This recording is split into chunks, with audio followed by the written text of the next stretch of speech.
My name is Sarah Johnson, and I teach 6th grade science at Pierce Middle School. And today the kids are dissecting a sea lamprey and a yellow perch.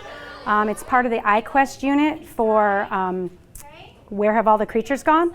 So the students have been studying invasive species into our Great Lakes region, and they learned that over time there was a huge decrease in the population of lake trout. And so they've been discovering ways or reasons for that happening.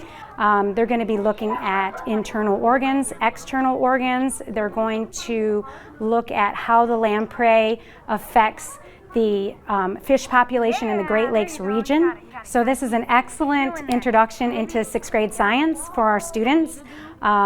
It's the first time that they're going to have exposure to a dissection, and they're really excited, and it's a great stepping stone for having an awesome year in science as a 6th grader.